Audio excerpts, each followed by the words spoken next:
A millionaire hears a 12-year-old girl say, "I know you. Your photo is on my mother's tombstone," and it leaves him in shock because he was infertile. If this story moved you, tap the button, subscribe for more heartfelt tales, and let us know in the comments which moment surprised you the most. The morning mist hung thick over Central Park as Michael Hartwood pushed himself harder, his designer running shoes hitting the pavement with rhythmic precision. At 45, the tech mogul maintained his athletic build through early morning runs that gave him clarity before facing another day of boardroom battles. "Excuse me," a young voice called out. Michael turned to see a girl, no more than 12, standing by the running path. Her worn coat and scuffed sneakers told a story of struggle, but her piercing blue eyes held an intensity that made him pause. "Yes?" he asked, pulling out his earbuds. "Are you Michael Hartwood?" Her question was direct, confident. "I am." He glanced at his Apple Watch. "How can I help you?" "I found something that belongs to you." She held up a smartphone photo. "Actually, I need you to see something. It's important." Most mornings, Michael would have politely declined and continued his run. But something in the girl's unwavering gaze kept him rooted in place. "What's your name?" he asked. "Sarah. Sarah Ellis." She shifted nervously from foot to foot.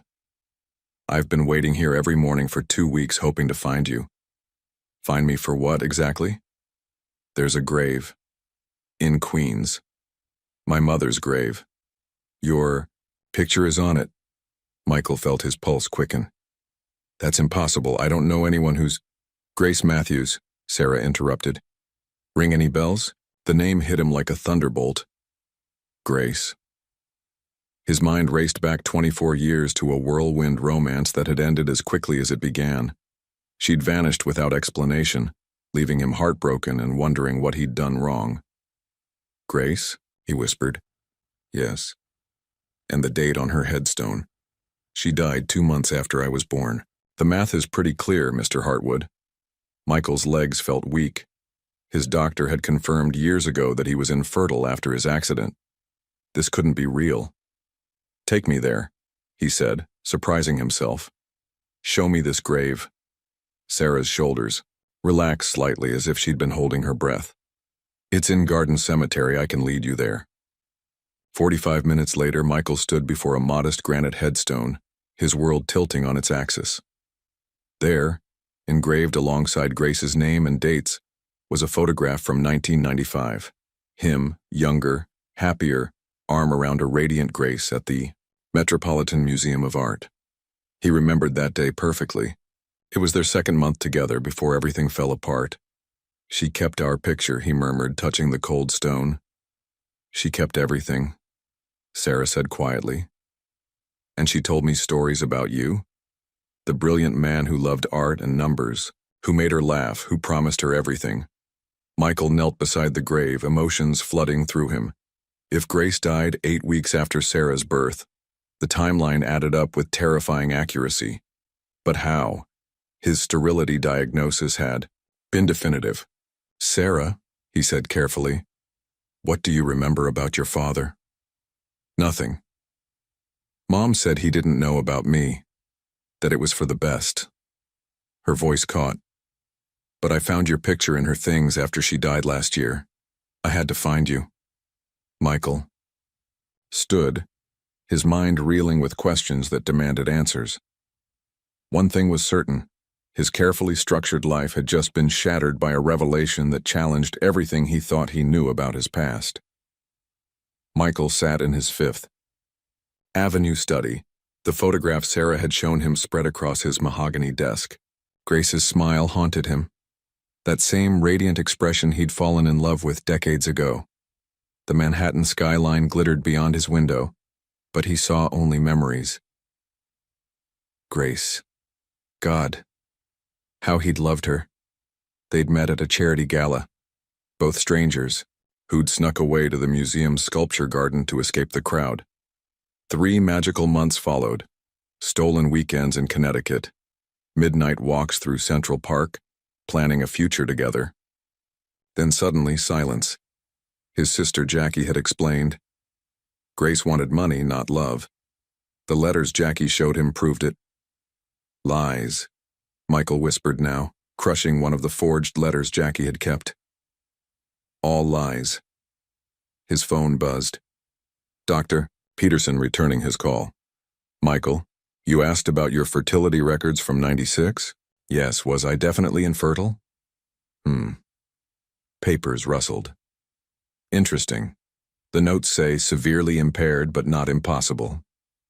There was a 5% chance, especially with proper conditions. The phone slipped from Michael's trembling hand. 5%. Not zero.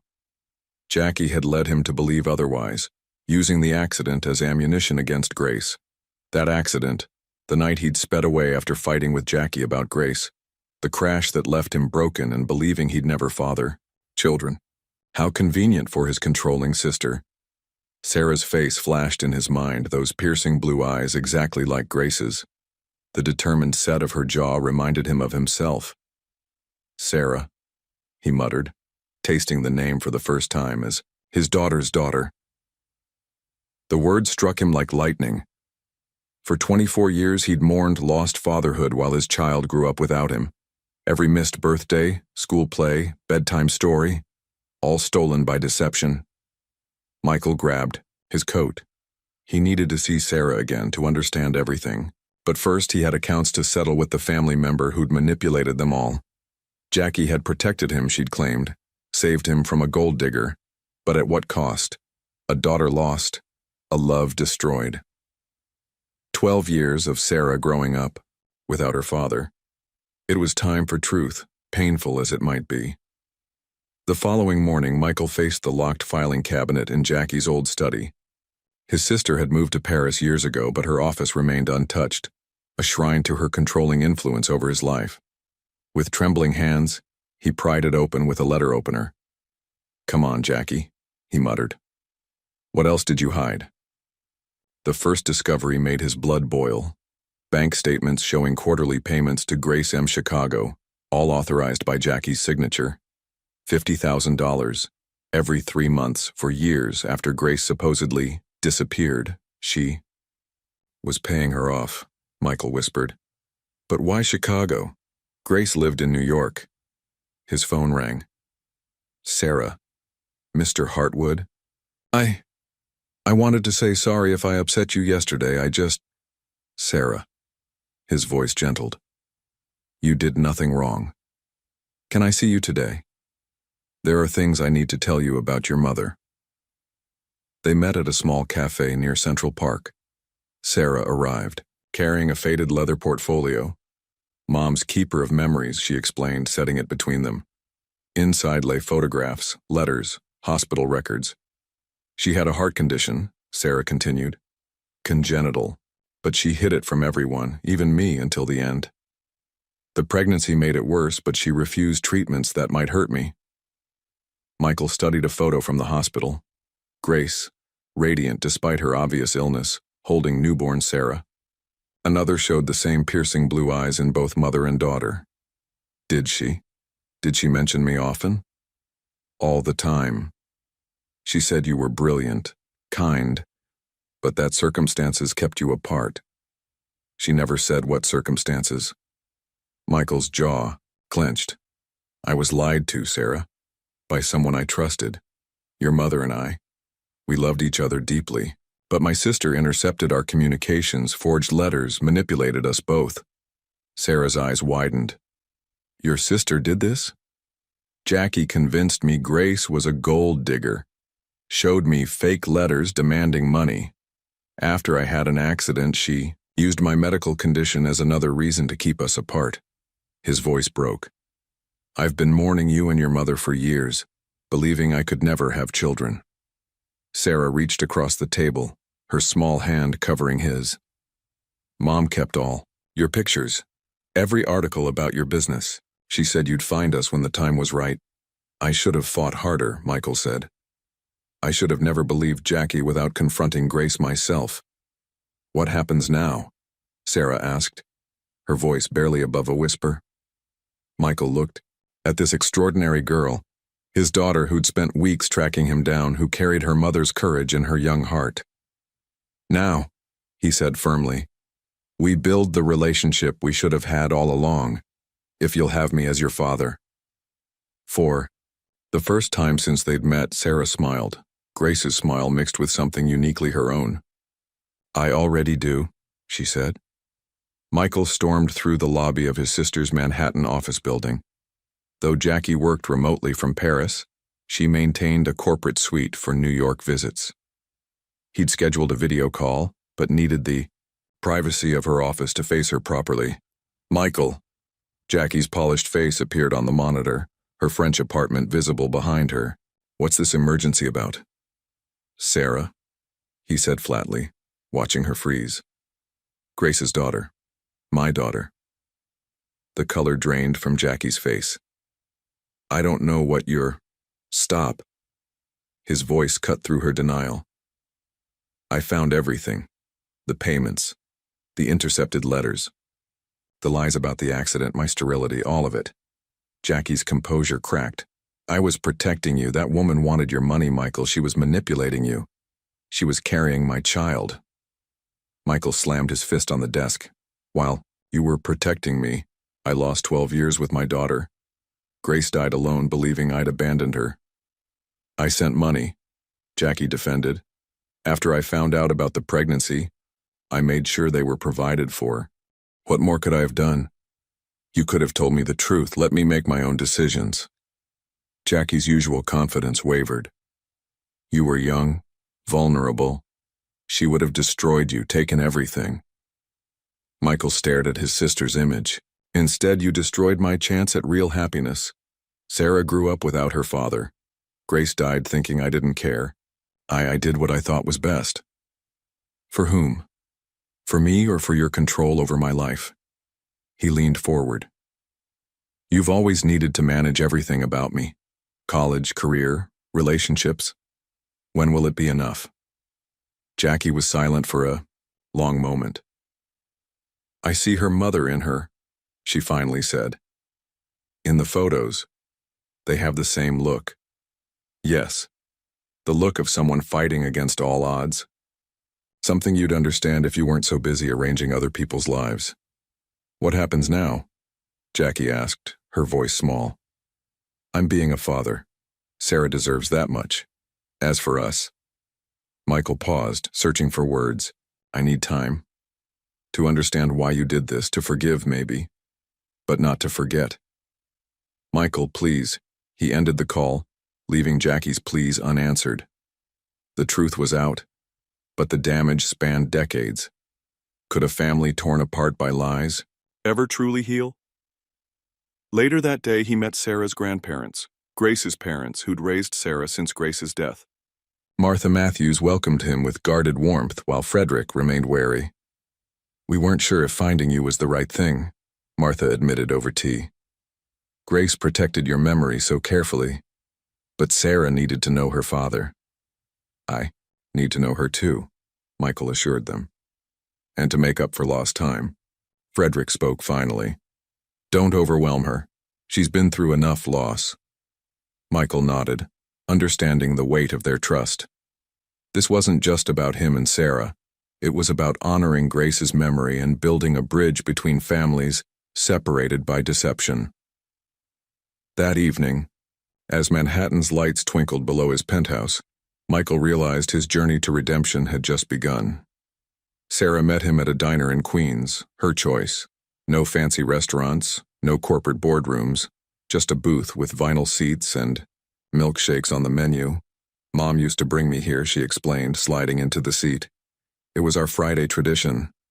Michael ordered 2 vanilla milkshakes, watching Sarah's surprised smile. She'd expected him to order something sophisticated, but he remembered. Grace loved vanilla everything. Tell me about her, he said. The real Grace, not the one I imagined during our separation. Sarah's eyes lit up. She worked double shifts as a nurse but never missed my school events. Made pancakes every Sunday shaped like animals, terrible singer but sang to me anyway. She laughed. And she drank coffee at midnight while reading medical journals. She was studying to specialize, Michael recalled. Pediatric cardiology. Yes. She said children's hearts were special, literally and figuratively. That's why she chose to have me despite the risks. Michael felt a lump in his throat. Grace had risked everything for their child while he'd been wallowing in self-pity, believing Jackie's lies. Your grandparents mentioned you're a good student, he said. Straight A's. Math's my favorite. Gets it from you, Mom said. Actually, you get your mathematical mind from both sides. Grace had an incredible aptitude for numbers. She just preferred using them to save lives. They talked for hours, sharing stories that bridged the gap between their separate worlds. Sarah showed him photos on her phone, herself at science fairs, school plays, playing piano. Each image represented a moment he'd missed, but also a future they could build together. Can I ask you something? Sarah's expression turned serious. Anything. Why? Didn't you ever consider Grace might have a good reason for leaving? The question struck home. Pride, he admitted. And trust issues. When someone presents you with evidence that feels real, it's easier to believe than to dig deeper. Sarah nodded slowly. Mom had trust issues too. That's why she didn't try harder to reach you after Jackie's letters. She thought protecting us was better than risking more heartbreak. We both made mistakes. No, Sarah corrected. You were both victims. The real mistake was loving someone who used that love to control you. Her insight amazed him. This 12-year-old understood complexities some adults never grasped. As they left the diner, Sarah suddenly asked, "Do you play chess?" "I do." "Why?" "Mom taught me. Said it was your favorite game." Michael's heart swelled. "Want to play sometime? I might be rusty." "Sure. But I should warn you, I'm really good." Walking together toward her grandparents' house, Michael realized redemption tasted like vanilla milkshakes and felt like the comfortable silence between a father and daughter discovering each other for the first time. The DNA test results lay on Michael's desk. 99.99% paternal match. Scientific proof of what his heart already knew. Sarah was officially his daughter, but merging their worlds proved more challenging than sharing blood. "Dad, this is too much," Sarah said, standing in the sprawling Long Island Estates guest wing. He'd prepared a room with everything a 12-year-old might want. State-of-the-art gaming systems, designer furniture, even a canopy bed. It looked like a showroom, sterile and overwhelming. "I wanted you to be comfortable," Michael responded, deflated. "Mom's apartment was smaller than this bathroom. I feel lost here." The truth hit hard. He'd been trying to compensate with luxury instead of understanding her needs. When he suggested shopping at Bergdorf's, she asked for the Barnes & Noble on 86th Street. He offered a Hamptons weekend. She wanted pizza in Central Park. One Friday evening, Sarah's frustration boiled over. "You missed 12 years of my life. You can't buy them back with stuff." Michael sat on the guest room bed, overwhelmed. "I know, I don't know how to be a father. Teach me." Sarah sat beside him, softer now. "Mom used to say the best gifts were moments. Like when I had nightmares, she'd make hot chocolate and read Matilda until I fell asleep. Or Sunday mornings at the Brooklyn Museum's family workshops." "What else? Did she do that made you feel safe?" "She let me help in the kitchen even when I made mistakes. We'd watch old movies on stormy nights. She taught me to save change in a jar for dream adventures. Small trips to new places." Michael pulled out his phone, typing notes. "Okay. Hot chocolate, reading together, cooking lessons, movie nights. What about your friends?" "They're at my regular school. I don't want to change." Another revelation. He'd assumed she'd transfer to a prestigious private school. But Sarah valued stability over prestige. "Can we compromise?" he asked. "Stay at your school, but maybe we establish some new routines? I could drive you sometimes, learn your neighborhood." Sarah's smile was worth every humbling lesson. And, "We can do chess in the study." Mom would love knowing we found that connection. In the following weeks, Michael learned more about parenting than any book could teach. He discovered Sarah was lactose intolerant, something he should have known. He learned she preferred indie music to classical, wrote short stories in secret, and still slept with a stuffed elephant Grace had given her at birth. The breakthrough. came during a disastrous attempt at making pancakes. Flour covered the kitchen, but Sarah laughed freely for the first time. "This is what Mom meant," she said, flipping a misshapen pancake. "Memories aren't perfect, they're real." Michael realized then that fatherhood wasn't about providing perfection, but about showing up authentically. Even his mistakes could become bridges between them, as long as he remained present and genuine. That night, after Sarah fell asleep during their movie, Michael placed a blanket over her. In that simple gesture, he found the beginning of the father he needed to become. Michael stood before Grace Memorial Hospital's cardiac wing, Sarah by his side. Grace's former colleagues had invited them to visit, sharing stories that painted a fuller picture of the woman he'd lost. "Your mother was extraordinary," Dr. Chen, the department head, explained. "She revolutionized our approach to high-risk pregnancies with cardiac complications. Even while carrying you, Sarah, she developed protocols that saved dozens of mothers." They toured the hallway where Grace's photograph hung among other honorees. Michael touched the frame, tears welling. She refused extensive treatments during her pregnancy, Nurse Patricia added. Said any risk to Sarah outweighed her own survival. By the time you were born, her heart was severely compromised. Michael felt crushed by admiration and guilt. Grace had sacrificed everything for their daughter while he'd nursed wounded pride and believed the worst of her. "We want to honor her. Work," Michael declared that afternoon in Dr. Chen's office. "Create something that extends her legacy." Dr. Chen leaned forward. "What did you have in mind?" "The Grace Matthews Maternal Cardiac Care Center, state-of-the-art facility for high-risk mothers. Fund research, provide free care for underserved communities." Sarah squeezed his hand. "Mom would love that."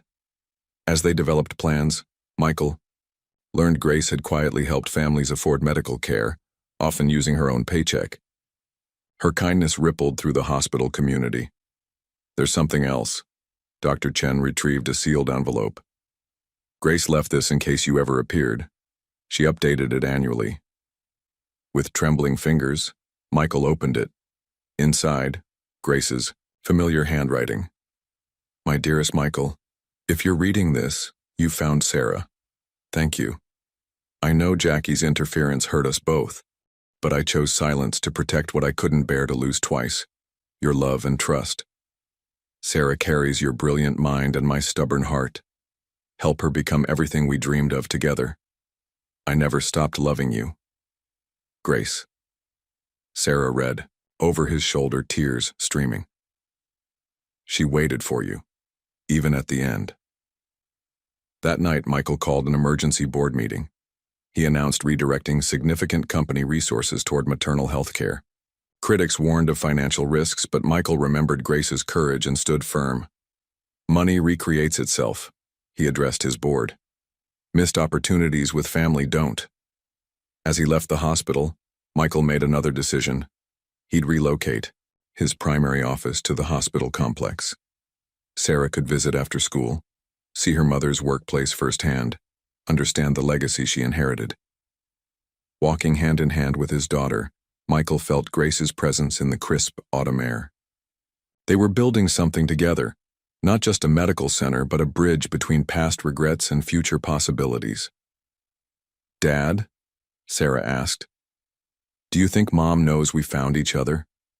Michael looked at the hospital windows, reflecting the setting sun. "I think she always knew. She just needed us to find our own way there." The for sale sign appeared outside Michael's Upper East Side mansion, shocking his social circle. But as he toured modest brownstones in Queens, Sarah's excitement grew. "This one has a porch," she pointed out, at a charming 3-story on a tree-lined street.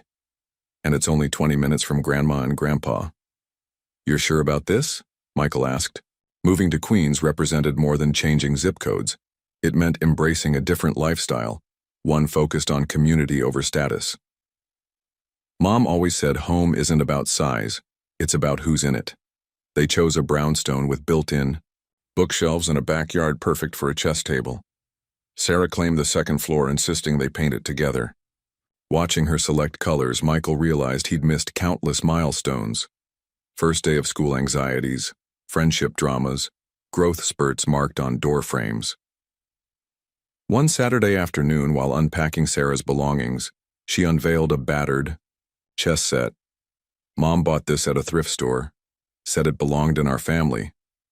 The pieces were mismatched, some hand-carved, others different colors. It's perfect, Michael said, setting up the board. Their first game revealed Sarah wasn't boasting. She was brilliant. As they played, she shared stories. How Grace worked night shifts to afford music lessons. How she'd spend summers at the community center while Grace ran free health clinics. She wanted me to have opportunities, Sarah explained, but not lose touch with reality. Michael's phone buzzed. Jackie calling from Paris. He hesitated before answering.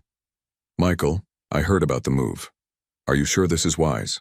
Wiser than anything I've done in years, he replied, watching Sarah arrange her stuffed animals.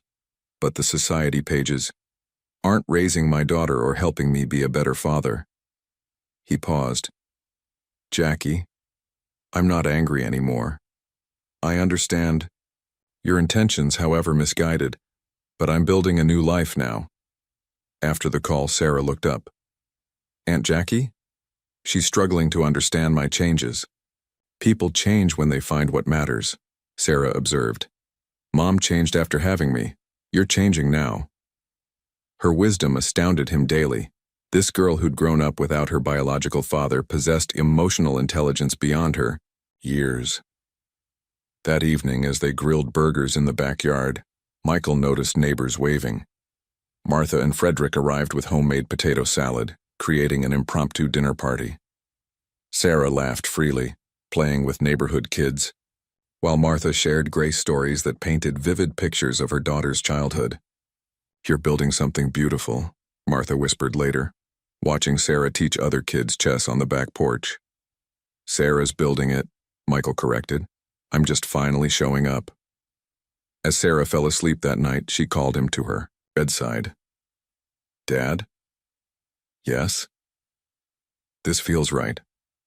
Like we're where we're supposed to be. Tucking her in, Michael realized she was correct. Home wasn't his penthouse with Central Park views or the mansion in the Hamptons. Home was a brownstone in Queens where his daughter felt safe, where memories of Grace lived comfortably alongside new traditions they were creating together. For the first time in decades, Michael Hartwood was truly home. Michael entered the boardroom of Hartwood Enterprises with unprecedented clarity. His company, built on algorithms and market predictions, was about to pivot dramatically. Gentlemen, ladies, we're restructuring, he announced. Medical technology, specifically maternal cardiac care, will become our primary focus. Jonathan Price, his CFO, raised an eyebrow. That's quite a departure from our core competencies. Our core competency is problem solving, Michael countered, and I found a problem worth solving. Sarah sat in a guest chair taking notes. He'd invited her to understand business, but her presence reminded everyone why this mattered. There's a gap in affordable, accessible cardiac monitoring for pregnant women in underserved communities, Michael continued. We'll develop wearable technology that tracks vital signs, alerts for anomalies, connects directly to healthcare providers. The profit margins, Price began, will be secondary to impact, Michael interrupted. Sarah, explain the market need. Sarah stood confidently. In communities like mine, women often can't afford regular cardiac screening during pregnancy. By the time problems are detected, it's sometimes too late. My mother's case could have been different with early, consistent monitoring. The room fell silent. This 12-year-old articulated the mission with more conviction than any market analysis could provide. Outside the boardroom, Sarah grinned. That was intense. You were amazing, Michael said. Want to see the design lab? There, engineers explained their prototype, a lightweight band measuring heart rhythm, blood pressure, and oxygen levels. Data would transmit to both healthcare providers and family members. Could it have helped Mom? Sarah asked softly. Possibly, the lead engineer responded gently. Early detection saves lives.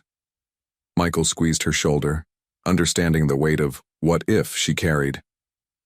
That evening, they drafted plans for the Grace Matthews Technology Initiative. Mobile units would visit underserved neighborhoods, providing free screenings and education. The devices would cost nothing to qualifying families. Rich people can afford health care, Sarah observed, helping design marketing materials. We need to reach people who work 2 jobs just to put food on the table. Her insight drove every decision. When investors balked at reduced profit projections, Michael stood firm. This company made billions predicting market trends. Now we're investing in saving lives. I'd say that's a pretty good return. Within months, the first devices rolled out. Feedback poured in from grateful families. One letter particularly moved them, from a woman whose irregular heartbeat was detected at 20 weeks, allowing for early intervention that saved both her and her baby. Mom would be proud, Sarah said, reading success stories at their kitchen table. Michael looked at his daughter, amazed by her strength. She'd lost so much yet transformed that loss into purpose. Together, they weren't just building a business. They were creating a legacy that honored Grace's memory, while preventing other children from experiencing Sarah's loss. As they worked side by side, drafting plans for the medical center, Michael realized he wasn't just redeeming his past. He was investing in a future where daughters wouldn't have to grow up without their mothers, where fathers wouldn't miss precious years due to deception, where technology served hearts, both literal and metaphorical. The Grace Matthews Medical Center rose from the ground where the old community center once stood. Sarah insisted on a cornerstone ceremony, inviting everyone who'd known her mother. My mom helped this community through her nursing, Sarah spoke from the makeshift podium, her voice steady despite nerves. This center will continue her work, making sure no mother has to choose between her life and her child's. Michael stood in the crowd, proud beyond words. Martha wiped tears beside him, while Frederick nodded approvingly. Even Jackie had sent a formal apology letter, though she hadn't returned from Paris. Dr. Chen unveiled plans for the state-of-the-art cardiac wing. The Grace Matthews Maternal Care Unit will offer specialized monitoring, emergency intervention, and comprehensive support for mothers with cardiac conditions. After the ceremony, Sarah grabbed Michael's arm. Can we add something? A library room where kids can wait while their moms get checkups, with comfortable chairs and books about brave mothers? Absolutely. Michael's heart swelled.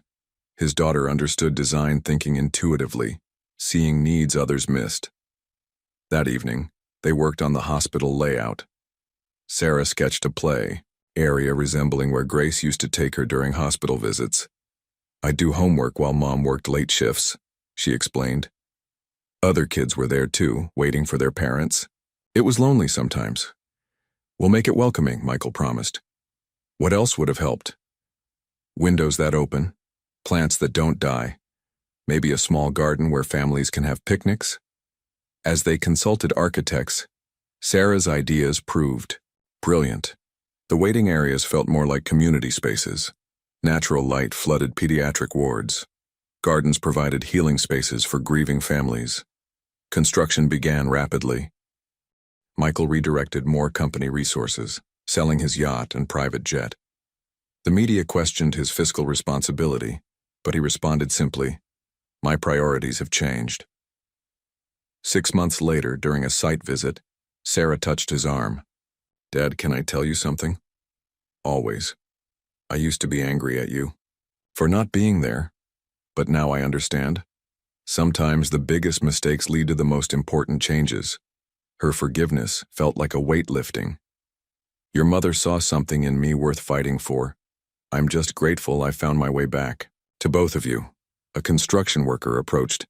"Mr. Hartwood, we need your input on the memorial wall." They'd planned a tribute to Grace and other mothers who'd lost their battles with cardiac complications. Sarah had insisted on including photos and stories, not just names. "Each mother saved lives through their sacrifice," she said firmly. "We should honor their whole stories." Michael watched his daughter's determination with awe. At 12, she possessed wisdom many adults lacked. Grace had left him more than a daughter. She'd given him a teacher, a guide back to his better self. As sunset painted the construction site gold, Michael and Sarah climbed scaffolding to view their progress. The medical center emerged like Grace's dream taking physical form. "We're doing something good, Dad," Sarah said, leaning against him. "We are, sweetheart. We really are." The accident site hadn't changed much in 24 years. Michael stood at the intersection where his car had wrapped around a lamppost, the place where his life had supposedly been forever altered. Sarah stood beside him, holding his hand. "Is this where they said you became infertile?" she asked, squeezing gently. "Where I believed I had," Michael corrected. "I was speeding away from another argument with Jackie about Grace, hit a patch of ice, lost control. Dr. Rahman, the therapist they now saw together, had suggested confronting this physical place. Trauma lives in our bodies and spaces," she'd explained. "Sometimes we need to face the geography of our pain." "What was the fight about?" Sarah asked. Jackie had intercepted a letter from Grace, one I never knew existed. I'd found it by accident, hidden in Jackie's desk. "I confronted her. She defended herself. I stormed out." Michael's voice grew thick. "The last thing I remember clearly was Jackie screaming that Grace would destroy me. Then headlights, metal, darkness." Sarah guided him to a nearby bench. "And then?" "Weeks of recovery. Jackie by my bedside explaining my injuries had made children impossible. Grace had disappeared, supposedly moved to California. I believed every word. A memory surfaced. Jackie crying at his hospital bed, extracting a promise to cut off all contact with Grace. For your own good, his sister had pleaded. Too broken to fight, he'd agreed. Do you think Jackie felt guilty? Sarah asked. Maybe. That's why she tried so hard to control everything. Possibly. Michael considered his sister's actions through a new lens. She was 19 when our father died. Suddenly responsible for a 16-year-old brother. Maybe she developed these protective patterns. They sat in comfortable silence, watching traffic pass the fateful spot. Michael felt something shift. Not forgiveness exactly, but understanding. I spoke to my therapist about Aunt Jackie, Sarah revealed. We talked about how some people hurt others while trying to help. Like how my friend Emma's mom wouldn't let her do anything because she lost another child to cancer. Michael looked at his remarkable daughter. When did you become so wise? Mom was amazing at seeing people's hearts. She taught me that understanding doesn't mean accepting bad behavior, but it helps us move forward. Later that day, Michael made a decision he'd been avoiding. He video called Jackie, who appeared immediately on screen. Michael, is everything all right? I'm at the accident site, he said simply. With Sarah. Jackie paled. Oh. I understand now why you did what you did. Not that I agree with it, but I see the fear that drove your choices. I thought I was protecting you, Jackie whispered. From heartbreak, from being used. Instead, you protected me from love and fatherhood. He paused. But we can't change the past. We can only decide how to move forward. What do you want? Michael?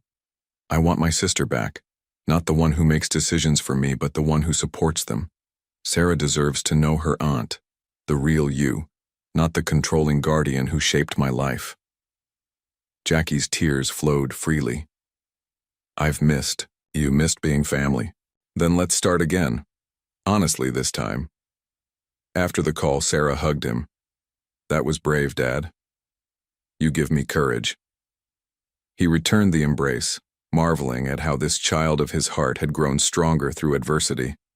That evening, as they played chess in their queen's kitchen, Michael reflected on the day. The accident site no longer held power over him. Jackie was no longer an antagonist in his life story. Grace's memory wasn't a wound, but a blessing that had ultimately brought him to Sarah. Check, Sarah announced, grinning. Michael studied the board, seeing the elegant trap she'd constructed. Grace had been right. Sarah inherited both their analytical minds, but she'd added something uniquely her own, the ability to turn pain into purpose, loss into opportunity. Checkmate, he conceded, then asked, Want to help plan the opening ceremony details tomorrow? Only if we can order pizza while we work. Deal. As Sarah called their favorite pizzeria, Michael felt grateful for these simple moments. Chess games, pizza nights, planning dreams together. These were the memories they were building, replacing the years of separation with new traditions. The past had been rewritten from tragedy to transformation. Now, they were actively writing their future, one shared moment at a time. The Grace. Matthews Medical Center's first anniversary arrived with unexpected news. What began as a single location in Queens had evolved into a movement. Hospitals in Chicago, Detroit, and Miami requested to establish satellite HeartGuard programs. "Dad, we need to visit each city," Sarah insisted, spreading maps across their dining table. "We can't just send equipment. People need to see our faces, know we care." At 13, Sarah had grown into her role as the HeartGuard's emotional core. Her speeches at fundraisers drew tears and donations in equal measure. College was still 5 years away, but universities already noticed her work bridging technology and humanitarian causes. Their first trip to Chicago proved transformative. They met families who'd lost mothers to undiagnosed cardiac issues, stories that mirrored Grace's too closely. Sarah connected immediately with a girl her age who'd recently lost her mother. "I'm so sorry," Sarah said simply, sitting beside the girl during a community center visit. "Did you?" the girl asked, unable to finish. "Yes. When I was 1. But she lives on through what we're building here." Michael watched his daughter offer comfort with an ease that amazed him. She understood loss in ways he'd been too privileged to fathom before Grace's death redefined his world. In Detroit, they met resistance from a local hospital administrator. "This fancy tech is nice, but our community needs jobs, not charity medical devices." Sarah stood up in the boardroom, surprising everyone. "What if we create those jobs? Dad, we could manufacture components locally, train residents as technicians, establish maintenance centers in each community." The administrator leaned forward, suddenly interested. Michael realized his daughter had just revolutionized their business model. "Sarah's right," he agreed. HeartGuard 2.0, community-sourced, locally manufactured, dignity-preserving healthcare. By Miami, their expansion plan had transformed. They weren't just shipping technology, they were fostering economic ecosystems. Local manufacturing meant jobs. Training programs created career pathways. Partnership with community colleges offered scholarships for biomedical engineering students. "You're not just preventing maternal cardiac deaths," observed Diana Rodriguez, Miami's public health director. "You're changing how communities approach preventive health care." That evening, as they watched sunset over Biscayne Bay, Sarah confided, "Sometimes I wonder if I'm just trying to save other kids from losing their moms like I did." "There's nothing wrong with that motivation," Michael assured her. "Grace would be proud of how you're turning loss into hope." "No," Sarah said firmly. "We're doing this. Both of us. You gave up everything to make this real." "I gave up isolation and self-pity," he corrected. "In return, I got you purpose and family." During flights between cities, they worked side by side. Sarah drafted compassionate form letters for families dealing with loss. Michael reviewed expansion budgets, always increasing community investment percentages at Sarah's insistence. "Profit margins aren't evil," she explained to skeptical investors during video calls, "but they shouldn't come before people's lives." Her emotional intelligence charmed donors while her mathematical precision impressed financial analysts. She'd inherited Grace's heart and Michael's mind, blending them into something uniquely powerful. By summer's end, HeartGuard operated in 8 cities. Each location reflected local culture while maintaining core values. Chicago's facility featured Art Deco elements honoring the city's architecture. Detroit's embraced industrial design celebrating automotive heritage. Miami's incorporated vibrant colors representing its multicultural community. "We're not imposing," Sarah reflected during their return flight. "We're integrating." "Like you integrated into my life," Michael mused. "Not disrupting, but completing." As they touched down in New York, Michael felt profound gratitude. Business travel had once meant rushing between cities with minimal human connection. Now, Each trip deepened his relationship with Sarah while expanding their shared mission. Next year, we add international locations, Sarah suggested as they deplaned. Next year, Michael agreed. We continue changing lives together. Their Queen's brownstone welcomed them home. Neighbors called greetings. The community that had embraced their unusual family unit. Inside, photographs from their travels joined images of Grace, creating a family gallery that spanned past, present, and future. That night, as Sarah fell asleep, after a long day, Michael realized their expansion hadn't just grown heartguard, it had strengthened their bond. Every city visited, every life touched, every system improved had deepened their understanding of each other and their shared purpose.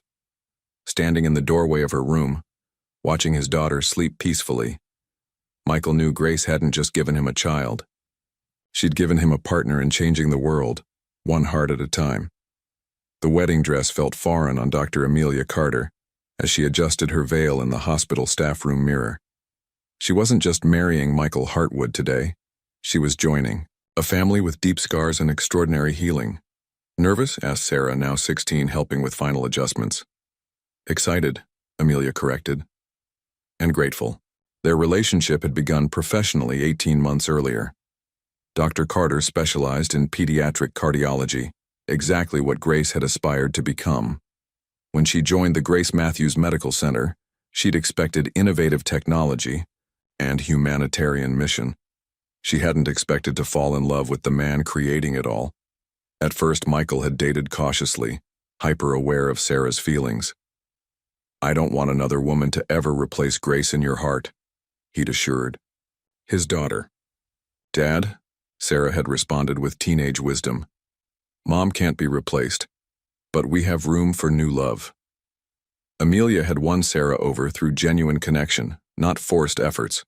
They bonded over medical journals, shared dark humor about hospital, life, and discussed Grace's research papers late into the night. Amelia understood loss. She'd lost her mother to cardiac complications during her own birth. Your mom and mine were warriors, Amelia told Sarah early in their friendship. They gave us life at the cost of theirs. We honor them by living fully. Now, as they walked toward the hospital chapel where the wedding would take place, Sarah squeezed Amelia's hand. Mom chose the best man to love. Thank you for seeing what she saw in him. The ceremony was small, held where Grace had worked her final months. Michael's employees had transformed the cardiac unit's conference room into an elegant venue. Martha and Frederick sat in the front row, tears mixing with smiles. Even Jackie had returned from Paris, standing quietly in the back. As Michael and Amelia exchanged vows, Sarah served as maid of honor. Her speech captivated everyone. My mom once wrote in her journal that true love creates more love. It doesn't diminish when shared. Today, I see what she meant. Amelia doesn't take Dad away from our memories of Mom. She gives us new reasons to celebrate love's power. After the ceremony, Amelia found a moment alone with Jackie. Thank you for coming, she said simply. I needed to, Jackie replied, to see that healing is possible. The reception featured stories from staff who'd known Grace. Dr. Chen raised his glass. Grace believed in second chances. Today, we celebrate that belief made manifest. As the evening wound down, Sarah pulled both Michael and Amelia aside. I have news. Early acceptance to Johns Hopkins Biomedical Engineering program. They want me to develop cardiac monitoring. AI using our HeartGuard data. That's incredible, Amelia exclaimed. Michael beamed with pride. Grace would be thrilled. Actually, Sarah grinned. I hope she is. I think Mom sent Amelia to us. Someone had to keep teaching me about cardiac innovation while you learned to be a dad. Later, dancing to Unchained Melody, Michael held Amelia close. I proposed something else earlier, he whispered. What's that? Adopting together.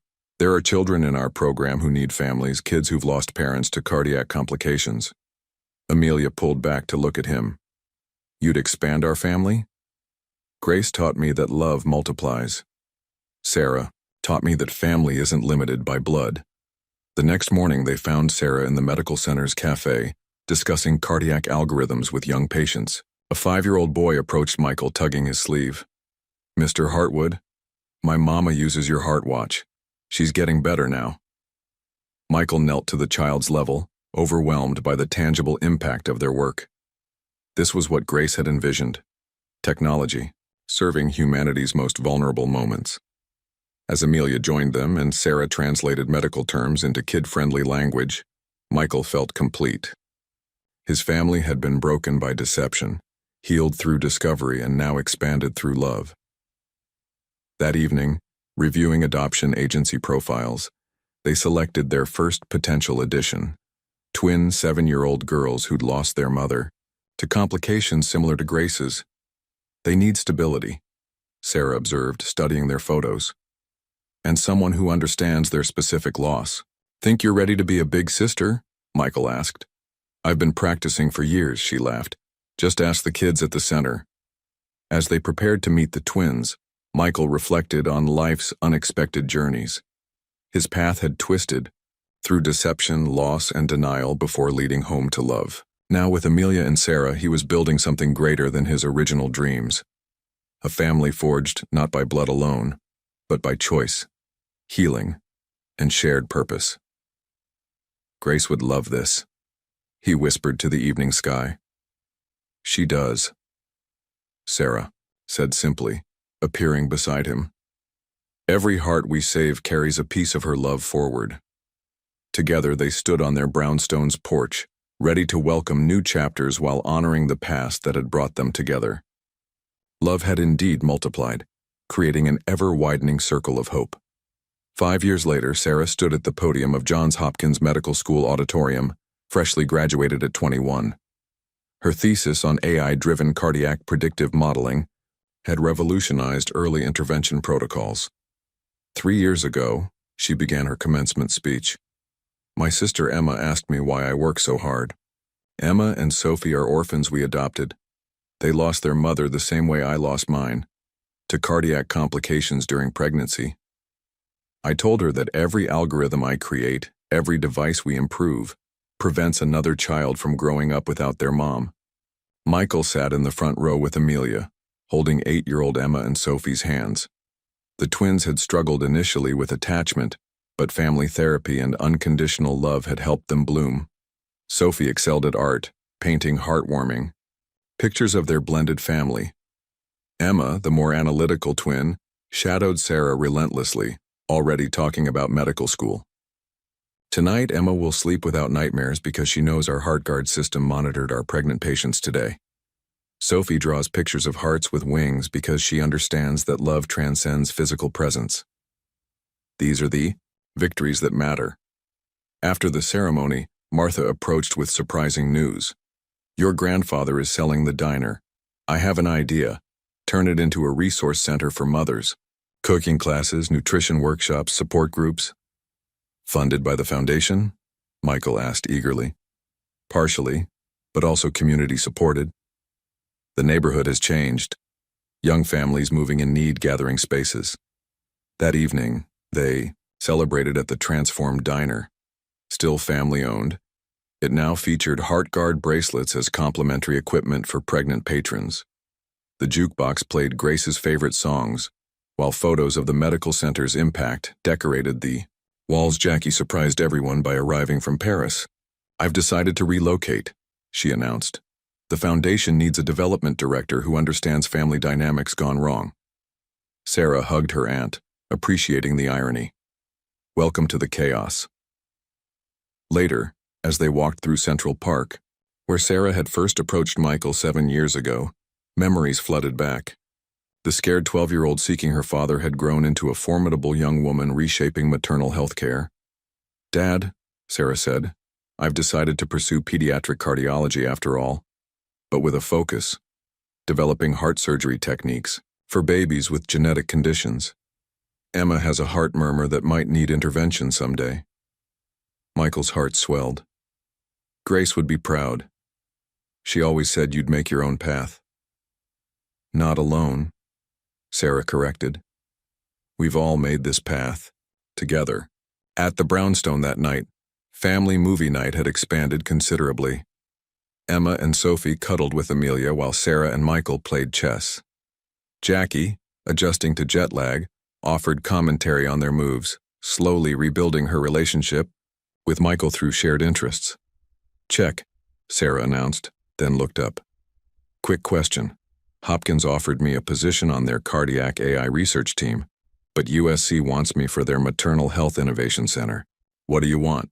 Michael asked, studying their positions, both on the chessboard and in life. "Both," Sarah grinned. "Collaboration, not competition. Hopkins for research, USC for implementation. Travel between campuses, create a cross-country network of expertise." "Just like HeartGuard expanded," Emma observed, surprisingly astute for 8. "Exactly, little professor." Sarah ruffled her sister's hair. As bedtime approached, Sarah helped Michael tuck in the twins. Sophie's room featured artwork depicting guardian angels, always with hearts. "Good night, Mom Grace," Sophie whispered to a photo on her nightstand. "We saved more hearts today." "Good night, Mom Grace," Emma echoed. "Sarah's going to be the best heart doctor ever." In the hallway, Sarah and Michael shared a look of profound gratitude. These girls honored Grace's memory naturally, including her in their lives without diminishing their love for Amelia. "7 years ago today," Michael mused, "you found me in Central Park. Changed everything." "You were already changing," Sarah corrected. "I just gave you direction. And Grace gave us both everything we needed to find each other." That night, Michael reviewed Foundation statistics. 537 lives saved, 3,000 high-risk pregnancies successfully monitored, 12 community centers operational, 32 permanent jobs created in underserved neighborhoods, beyond numbers lived stories, families reunited, children with mothers who might otherwise have been orphaned, communities empowered through healthcare access. As Michael turned off his office light, he passed Sarah's door. She sat at her desk, coding new algorithms, medical journals spread around her. Emma's drawing of a family with hearts replacing heads decorated her wall. "Working late?" he asked. "Solving problems early," she responded. Emma's heart murmur classifications need refinement. The AI keeps missing subtle variations. Need help? Always. They worked together until dawn, father and daughter united in mission. Hearts, both literal and figurative, had led them down complex paths. Now they worked to ensure other families' journeys would be simpler, gentler, more hopeful than their own. Grace's love had created an ever-widening circle of healing. From one lost love and 12 lost years had grown a family, a foundation, and a future where mothers and children needn't be separated by cardiac complications. "Dad?" Sarah asked as sunrise painted their windows gold. "Think we can eliminate maternal cardiac deaths within our lifetime? With you leading the charge?" "Absolutely." Together they watched the new day begin, knowing their work honored both, past love and future hope. The cemetery where Sarah had first shown Michael Grace's headstone had transformed. No longer a place of mourning, the Grace Matthews Memorial Garden bloomed with life. Cherry trees, benches where visitors found peace, and a small fountain where children tossed pennies for wishes. On this crisp autumn morning, 25 years, to the day after Grace's passing, 4 generations gathered. Michael, silver-haired and distinguished at 70, stood hand in hand with Amelia. Sarah, now 37 and a world-renowned cardiologist, adjusted the collar of her white coat. Emma and Sophie, grown into beautiful young women of 23, arranged wildflowers around their biological mother's memorial plaque, which had been placed beside Grace's years ago. Most precious of all was 5-year-old Grace, Sarah's daughter, with her husband Daniel, a genetic researcher she'd met during her medical residency. Little Grace carried a teddy bear that held a special secret, a miniaturized version of the HeartGuard technology, monitoring her for the genetic predisposition to cardiac complications she'd inherited from her grandmother. "Ready, everyone?" Sarah called, gathering the family close. Today marked more than an anniversary. The Grace Matthews Foundation had reached its audacious goal, 5,000 lives saved through early detection and intervention of pregnancy-related cardiac complications. Hospitals in 47 countries now operated HeartGuard programs. The maternal mortality rate from cardiac issues had dropped by 68% where their protocols were implemented. But today's announcement was even more meaningful. "It's time," Michael said softly, nodding to Sarah. Sarah stepped forward, her professional demeanor momentarily giving way to raw emotion. "25 years ago, we lost someone extraordinary. My mother, Grace Matthews, made the ultimate sacrifice, so I could live." She paused, composing herself. "Today, we announce that Johns Hopkins and USC Medical Center have jointly approved the Grace Matthews protocol as standard care for all pregnancies worldwide." Applause erupted from the small gathered crowd, medical professionals, foundation staff, and families whose lives had been touched by their work. "But there's more," Sarah continued. "The breakthrough gene therapy Emma pioneered through her research has been approved for clinical trials. This therapy targets the specific genetic markers that caused my mother's condition, potentially eliminating the need for lifelong monitoring." Emma, who'd followed in her sister's footsteps toward medical research rather than clinical practice, wiped tears from her eyes. Her childhood heart murmur had inspired her life's work, finding permanent solutions rather than just monitoring systems. 3 generations of women, Sarah concluded, from Grace Matthews to my daughter Grace, have shaped this journey. What began as one woman's sacrifice has become humanity's gain.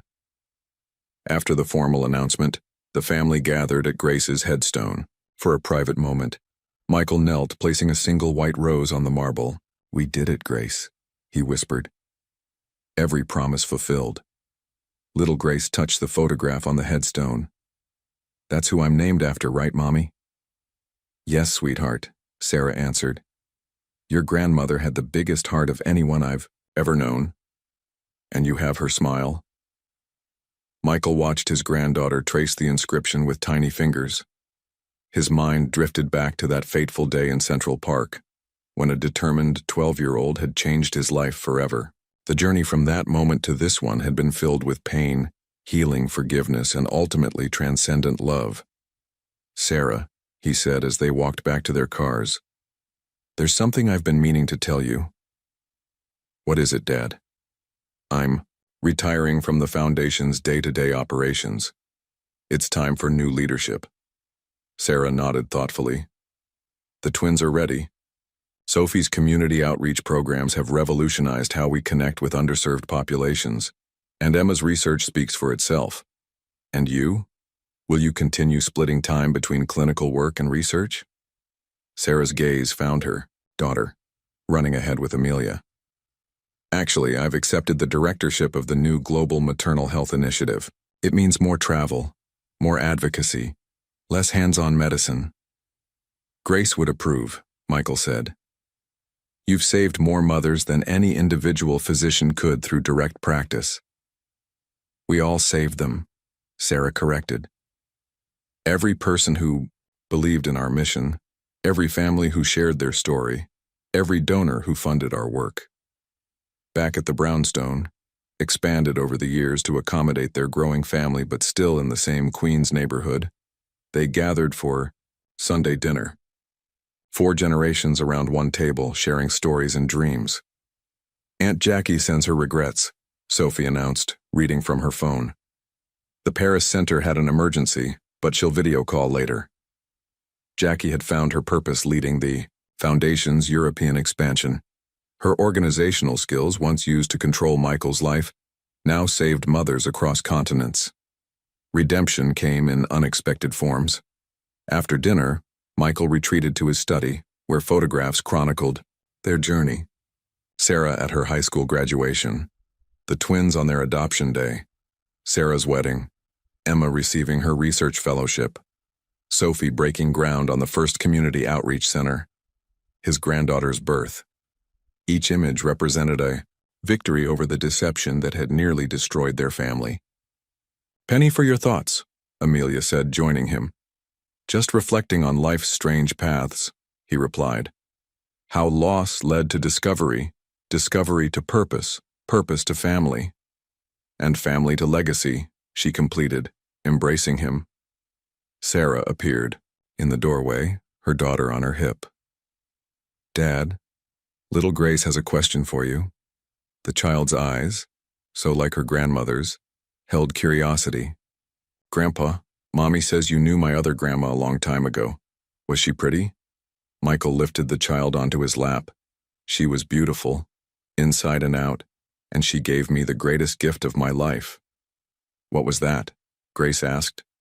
"Your mother," he answered simply, "and through her, you, and someday, your children and their children. Grace's love continues through all of you." Later that evening, after everyone had gone home or to bed, Michael returned to his study to complete one final task. Opening his computer, he updated the Foundation's online memorial page with a simple message. 25 years ago today, Grace Matthews completed her earthly journey. Through her daughter Sarah, her granddaughter Grace, her adopted granddaughters Emma and Sophie, and the thousands of lives saved by the work done in her name, her love continues to change the world. Some might call what happened to us tragedy, but I've come to see it differently. Through loss we found purpose, through deception we found truth, through absence we found presence that transcends physical form. Grace's final heartbeat wasn't an ending, but a beginning. Every life saved through our work carries the rhythm of her love forward. Every child who grows up with their mother present, every family that remains whole, honors what Grace gave to us all. The dictionary defines grace as unmerited favor or blessing. How fitting that the woman who changed everything bore that name. None of us deserved the gifts her sacrifice brought, forth yet all have benefited from them. To those we've lost and those we've found. To mothers whose hearts beat strongly because of Grace's legacy. To families united rather than divided. This is our continuing promise. No mother's heart will fail for lack of care. No child will grow up motherless if science and compassion can prevent it. No family will face alone what we once faced in isolation. This is Grace's true memorial, not marble and flowers, but lives transformed and hearts beating in harmony with her enduring love. As Michael closed his computer, a sense of completion washed over him. The circle that began with heartbreak had expanded to encompass healing for countless families. Though they'd begin with trying to make sense of one woman's sacrifice, they'd created something far greater. A world where such sacrifices were increasingly unnecessary. Outside, the lights of Queens twinkled like the stars above. In this neighborhood, Michael had found the true meaning of wealth, not in market shares or luxury possessions, but in family bonds strengthened through shared purpose. The story that began with a young girl's determination to find her father had blossomed into a legacy that would outlive them all. As Michael finally drifted to sleep, he carried the certainty that Grace, wherever she was, could see what their love had built.